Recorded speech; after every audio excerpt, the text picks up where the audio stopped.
നമസ്കാരം. മല്ലൂസ് മില്ലൂസ് ഒരു പുതിയ വീഡിയോയിലേക്ക് എല്ലാവർക്കും ഹാർദവമായ സ്വാഗതം. മലേഷ്യൻ സീരീസിലെ 4ാമത്തെ വീഡിയോ ആണത്.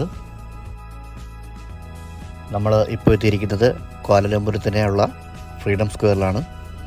ഫ്രീഡം സ്ക്വയർ എന്നും ഇൻഡിപെൻഡൻസ് സ്ക്വയർ എന്നും 2 പേരുണ്ട് ഈ സ്പോട്ടിന്. പ്രാദേശികമായി വിളിക്കപ്പെടുന്നത് മലായ് ഡാറ്റാരൻ മർഡേക്ക എന്നാണ്. മലേഷ്യയെ സംബന്ധിച്ച് വളരെ പ്രധാനപ്പെട്ടായിട്ടുള്ള ഒരു സ്ഥലം കൂടിയാണിത്. മലേഷ്യൻ സ്വാതന്ത്ര്യത്തിൻ്റെ പ്രതീകമായിട്ടാണ് ഈ ഒരു സ്ഥലത്തിന് അറിയപ്പെടുന്നത്. 1957 ഓഗസ്റ്റ് 31-നാണ് മലേഷ്യൻ ദേശീയ പതാക ഇവിടെ ആദ്യമായിട്ട് ഉയർത്തിയത്. ഇവിടെയുള്ള പ്രധാന റോഡിൻ്റെ സൈഡിലായിട്ടാണ് ഈ ഫ്രീഡം സ്ക്വയറിൻ്റെ ഈ ബിൽഡിംഗ് ഒക്കെ ഉള്ളത്. അതുകൊണ്ട് തന്നെ ഈ പാർക്കിങ്ങിൻ്റെ സൗകര്യം ഇവിടെ കുറച്ച് കുറവാണ്. അതുകൊണ്ട് തന്നെ നമ്മുടെ ഗൈഡ് ജസ്റ്റ് നമ്മൾ ഡ്രോപ്പ് ചെയ്തിട്ട് പോയിട്ടുണ്ട്. നമ്മുടെ കാഴ്ചകൾ കണ്ട ശേഷം പുള്ളി വിളിക്കാൻ പറഞ്ഞിട്ടുണ്ട്. ഈ ഒരു സ്പോട്ടിൻ്റെ പ്രത്യേകത എന്നുള്ളത് അതിൻ്റെ പേരിൽ തന്നെയുണ്ട്, ഫ്രീഡം സ്ക്വയർ. ശരിക്കും ഒരു സ്ക്വയർ ഷേപ്പിൽ തന്നെയാണ് ഈ ഒരു സ്ഥലമുള്ളത്. ഏകദേശം 1 കിലോമീറ്ററോളം ഉള്ള റോഡിൻ്റെ ഇരുവശങ്ങളായിട്ട് കൊളോണിയൻ കാലഘട്ടത്തിലെ കെട്ടിടങ്ങളും സാംസ്കാരിക ലാൻഡ്മാർക്കുകളാലും ചുറ്റപ്പെട്ട് കിടക്കുന്ന ഒരു സ്ഥലമാണ് ഈ ഫ്രീഡം സ്ക്വയർ എന്നുള്ളത്. നിരവധി സിനിമകൾ ഷൂട്ട് ചെയ്തൊരു ഷൂട്ടിംഗ് ലൊക്കേഷൻ കൂടിയാണ് ഈ ഒരു സ്ഥലം എന്നുള്ളത്. നമ്മുടെ തമിഴിൻ്റെ സൂപ്പർ സ്റ്റാർ രജനികാന്ത് അടക്കം ഒത്തിരി തമിഴ് സിനിമകളൊക്കെ ഇവിടെ വെച്ച് ഷൂട്ട് ചെയ്തിട്ടുണ്ട്. മലേഷ്യയുടെ പതാക എഴുതിക്കൊണ്ട് ഒരു വലിയൊരു കൊടിമരം ഇവിടെയുണ്ട്. ഒരു പാക്കേജ് എടുത്തിട്ടാണ് നിങ്ങൾ മലേഷ്യയിൽ വരുന്നുണ്ടെങ്കിൽ തീർച്ചയായിട്ടും 100% ഒഴിവാക്കാണ്ട് കൊണ്ട് കാണിക്കുന്നൊരു സ്ഥലമാണിത്. ആക്ച്വലി ഇത് നല്ലൊരു ഫോട്ടോ എടുക്കാൻ പറ്റിയൊരു ഏരിയയും കൂടെയാണ്. ഫോട്ടോസ്, വീഡിയോസ്, എസ്പെഷ്യലി റീൽസൊക്കെ എടുക്കുന്നവർക്കൊക്കെ ഇതൊരു കിടിലം സ്പോട്ടാണ്. ആ ഒരു ബിൽഡിംഗ് കാണുമ്പോൾ നമുക്ക് മൈസൂർ പാലസിനെ പോലെയൊക്കെ ഉണ്ട്.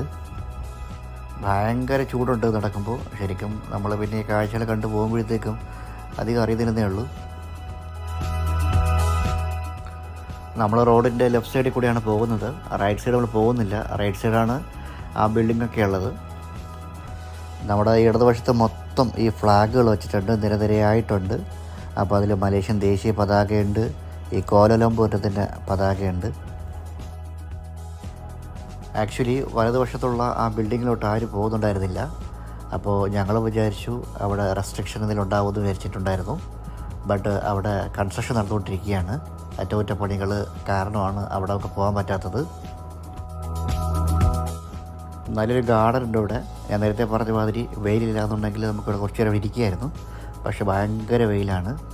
എനിവേ ഈവനിങ് സമയങ്ങളിൽ അല്ലാന്നുണ്ടെങ്കിൽ വാരാന്ത്യങ്ങളിലൊക്കെ ഇവിടുത്തെ ആൾക്കാരൊക്കെ വന്നിരിക്കുന്ന സ്ഥലമായിരിക്കും എന്ന് പ്രതീക്ഷിക്കുന്നു.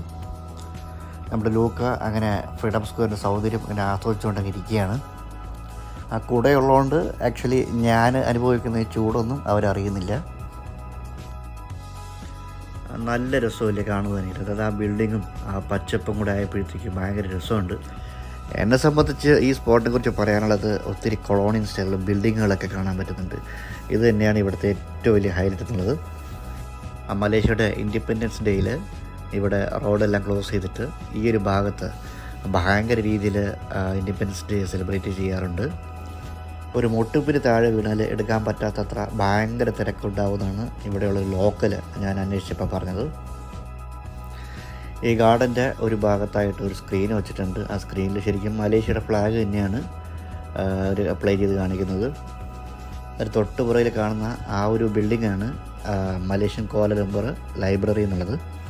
നേരത്തെ ഫ്ലാഗ് നന്നായിട്ട് കാണാൻ പറ്റുന്നില്ലായിരുന്നു. പക്ഷേ ഇപ്പോൾ കാറ്റൊക്കെ അടിച്ചപ്പോൾ നല്ല വീശിയ പതാക ആടി ഒലയുകയാണ്. എന്തായാലും നമ്മൾ ഇപ്രാവശ്യം ആ ലൈബ്രറിക്കുള്ളിൽ കയറുന്നില്ല. കാരണം നമുക്കറിയാം ലൈബ്രറി ആകുമ്പോഴത്തേക്കും നമുക്ക് ഏകദേശം ഒരു ഐഡിയ ഉണ്ട്. അപ്പോൾ അതിനകത്ത് കയറി സമയം കളയുന്നില്ല. മലേഷ്യൻ സീരീസിൻ്റെ 4ാമത്തെ വീഡിയോ ആണിത്. ഇതൊക്കെ കാണുമ്പോൾ ശരിക്കും നിങ്ങൾ വിചാരിക്കും എന്ത് മലേഷ്യ, ഇതാണ് നമ്മൾ വിചാരിച്ച മലേഷ്യ എന്നൊക്കെ തോന്നുമായിരിക്കും.